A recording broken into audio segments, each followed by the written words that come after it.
मोठी बातमी बघणार आहोत। रस्ते खड्डे मुक्त करण्याच्या उद्देशाने संपूर्ण मुंबईभर रस्त्यांचं सिमेंट काँक्रिटीकरण करणं सुरू आहे। मात्र हे काम 31 मे 2025 पर्यंत मुंबईतल्या सर्व रस्त्यांची कामं पूर्ण करा अशा सूचना मुंबई महानगरपालिका अतिरिक्त आयुक्त अभिजित बांगर यांनी दिल्यात। तर कंत्राटदार कामात कुसराई करत असेल तर फार वेळ नाही, पर्यायी कंत्राटदाराच्या माध्यमातून कामं पूर्ण करा आणि रस्ते वाहतुकीसाठी सर्वसामान्य नागरिकांसाठी खुले करा असं पालिका आयुक्तांनी सांगितलंय।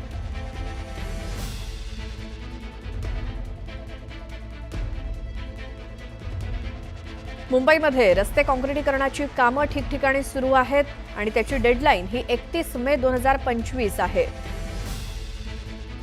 अधिक माहिती घेऊयात आमचे प्रतिनिधी तुषार उपणवर। आमचे प्रतिनिधी आपल्या सोबत आहेत। तुषार, 31 मेची डेडलाईन आहे, जर कामं पूर्ण झाली नाहीत तर मग काय?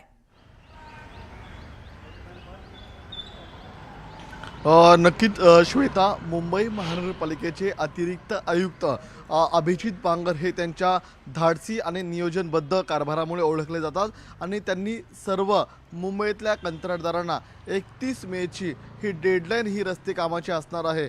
मुंबईमध्ये मोठ्या प्रमाणात खड्डे होते आणि खड्डेमुक्त मुंबई अभियान राबवल्या कारणामुळे मोठ्या प्रमाणात मुंबईतले रस्ते आपल्याला सिमेंट काँक्रीटनी आपल्याला तयार झाल्याचं पाहायला मिळाले।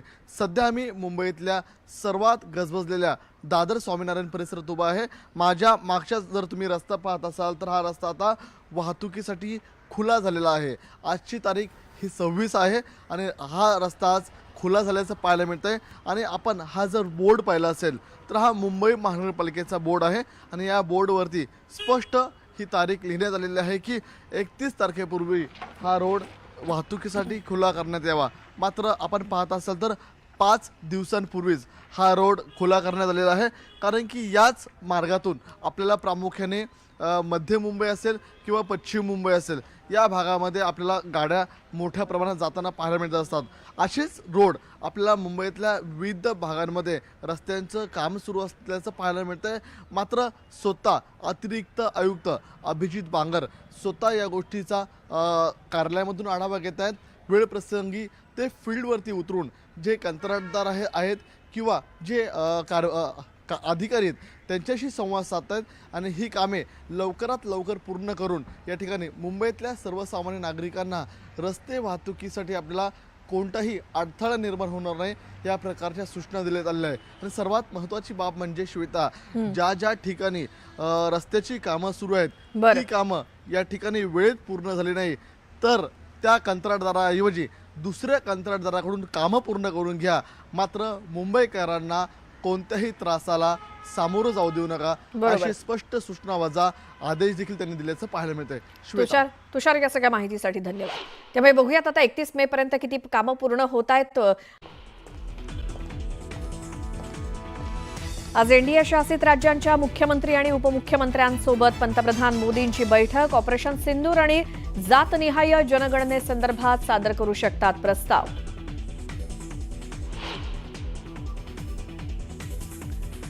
शशांक आणि सुशील हगवणेचा शस्त्र परवाना रद्द, दोघांच्या पिस्तुलांचा आलिशान कार जप्त। कसपटेंनी दिलेली चांदीची भांडी ही घेतली ताब्यात।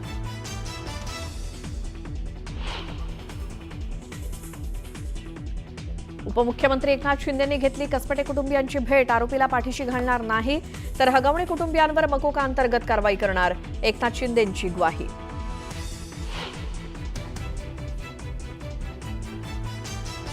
राज्यातल्या अनेक जिल्ह्यांमध्ये आज पावसाचा रेड अलर्ट। कोकण, पुणे, विदर्भात मुसळधार ते अतिमुसळधार पावसाची शक्यता।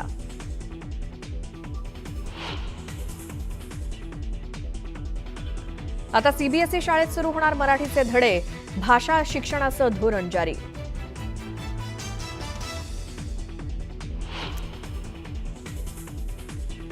ईपीएफओवर मिळणार 8.25% व्याजदर, 7 कोटींपेक्षा जास्त नागरिकांना मोठा दिलासा। देखभाल आणि दुरुस्तीच्या कामासाठी मध्य आणि ट्रान्स हार्बर मार्गांवरती आज मेगा ब्लॉक, तर पश्चिम रेल्वेवर कोणताही ब्लॉक नाही।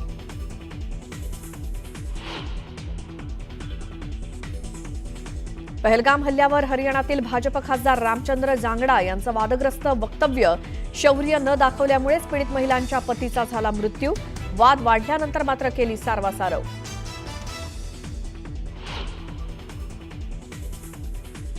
आणि युरोपियन युनियनसोबत कोणताही करार करू इच्छित नाही. 1 जूनपासून 50% टेरिफ लादणार, डोनाल्ड ट्रम्प यांची घोषणा.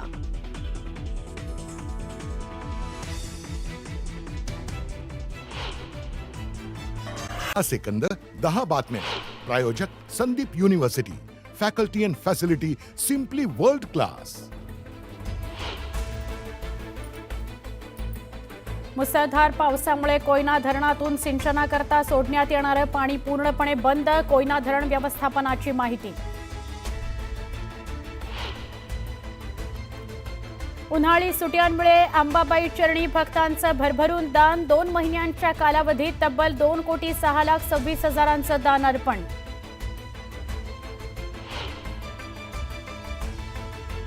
सीबीएसईकडून देशभरातील सगळ्या शाळांमध्ये भाषा शिक्षण विषयक धोरण जारी. पायाभूत स्तरापासून मातृभाषा किंवा राज्यभाषा शिकवणं अनिवार्य करण्याचा निर्णय.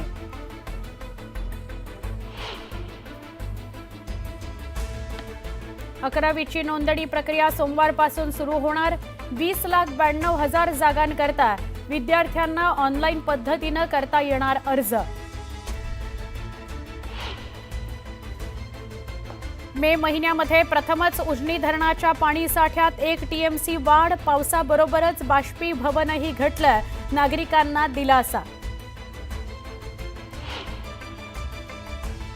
महाराष्ट्रात प्रवासी वाहनांची जोरदार विक्री सुरू. वित्त वर्ष 2024-25 मध्ये देशभरात विकलेल्या प्रवासी वाहनांमध्ये सर्वाधिक प्रवासी गाड्यांची विक्री महाराष्ट्रात. दुचाकी विक्रीत उत्तर प्रदेश अव्वल. नागपूर ते मुंबई आणि पुण्यापर्यंत लवकरच वंदे भारत एक्सप्रेस धावणार. दोन्ही मार्गांवर रेल्वे प्रशासनाची चाचणी पूर्ण.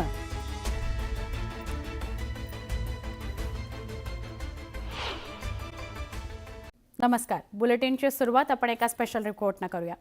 आगामी निवडणुकीच्या पार्श्वभूमीवर राज ठाकरे उद्धव ठाकरेंच्या युतीबाबतच्या चर्चा सुरू झालेल्या आहेत. राज ठाकरे यांच्यासोबत नातं जोडणं ही उद्धव ठाकरेंची मनसे आणि दिलसे भूमिका आहे, असा दावा खासदार संजय राऊतांनी केलाय. पण फक्त पत्रकार परिषदेमध्ये युती करण्यासंदर्भात सकारात्मक आहोत असं म्हणून चालत नाही.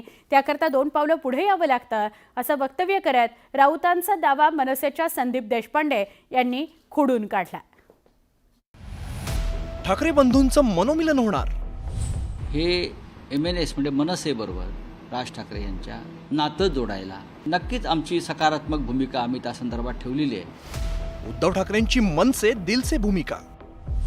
माननीय उद्धव ठाकरे यांची ही एकदम मनसे आणि दिलसे भूमिका आहे. मराठी माणसाचं अहित होता कामा नये. मनसेचा मात्र राऊतांवर निशाणा. रोजच्या पत्रकार परिषदेनी युती होऊ शकत नाही. त्याच्यासाठी 4 पावलं पुढे यावी लागतात. या महाराष्ट्राच्या अस्तित्वासाठी, मराठी माणसाच्या अस्तित्वासाठी ही भांडणं आणि हे वाद आणि या सगळ्या गोष्टी अत्यंत क्षुल्लक आहेत. त्याच्यामुळे एकत्र येणं आणि एकत्र राहणं यात काही मला फार कठीण गोष्ट आहे अशा मला वाटत नाहीये. किरकोळ भांडणं बाजूला ठेवायला मी सुद्धा तयार आहे आणि मी सुद्धा सर्व मराठी माणसांना या हितासाठी, महाराष्ट्राच्या हितासाठी, मराठीसाठी एकत्र येण्याचं आवाहन करतोय. उद्धव ठाकरे आणि राज ठाकरेंनी एकत्र येण्याबाबत केलेल्या या जाहीर वक्तव्यांमुळे राज्यातल्या राजकारणात नव्या समीकरणांची चर्चा सुरू झाली होती. दोन्ही पक्षांच्या सैनिकांनी तशी पोस्टरबाजी केली होती. मात्र दरम्यानच्या काळात ठाकरे बंधू परदेश दौऱ्यावरती जाऊन आले, पण एकत्र येण्याबाबत पुढे काहीच घडलं नाही. आता पुन्हा एकदा ठाकरेंच्या पक्षाचे नेते संजय राऊत यांनी चर्चेला तोंड फोडलंय. मनसेसोबतच्या युतीबाबत उद्धव ठाकरे सकारात्मक असल्याचं संजय राऊतांनी म्हटलंय. आपण या संदर्भात सकारात्मक पाऊल टाकायला हरकत नाही, ही भूमिका आमचे पक्षप्रमुख शिवसेना प्रमुख बाळासाहेब ठाकरे यांचे सुपुत्र, ज्यांनी मराठी माणसासाठी शिवसेना स्थापन केली, ते माननीय उद्धव ठाकरे यांची ही एकदम मनसे आणि दिलसे भूमिका आहे. मराठी माणसाचं अहित होता कामा नये. मराठी माणसाच्या मनामध्ये काही योजना असतील, काही इच्छा असतील, तर त्या पूर्ण करण्याच्या संदर्भात आपल्याला मागे हटता कामा नये. उद्धव ठाकरेंच्या शिवसेनेकडून राज ठाकरेंना चुचकारण्याचे प्रयत्न सुरू आहेत. पडद्यामागे याबाबत चर्चा सुरू असल्याचाही दावा संजय राऊतांनी केला आहे. माननीय उद्धव ठाकरे साहेब आणि शिवसेना हे MNS म्हणजे मनसे बरोबर राज ठाकरे यांच्या नातं जोडायला नक्कीच आमची सकारात्मक भूमिका आम्ही त्या संदर्भात ठेवलेली आहे. आणि कोण काय बोलतंय त्यापेक्षा ठाकरे काय बोलत आहेत पडद्यामागे, मुलाखतीच्या माईकवर नाही. पडद्याच्या दोऱ्या तुमच्या हातात नाही आहेत ना, नाड्या असतात त्या आमच्याच हातात आहेत. त्या पडदा कधी उघडायचा हे 2 ठाकरे ठरवतील, भाऊ ठरवतील. मात्र संजय राऊतांचा हा दावा मनसे नेत्यांनी फेटाळलाय. त्यासोबत संजय राऊतांवरती निशाणा साधलाय. लोकांना पत्रकार परिषद घ्यायला लावायची आणि सांगायचं आम्ही सकारात्मक आहोत. अशा रोजच्या पत्रकार परिषदेनी युती होऊ शकत नाही. त्याच्यासाठी 4 पावलं पुढे यावी लागतात. जर तुम्हाला खरोखर युती करायची असते तर आतापर्यंत 4 पावलं पुढे आले असते, पण तशी कुठलीही गोष्ट नाही.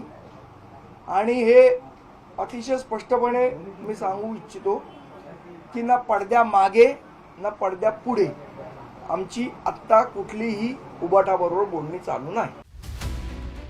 राज्यातील आगामी महापालिका निवडणुकींच्या तोंडावर राज ठाकरेंची भूमिका महत्त्वाची असणार आहे.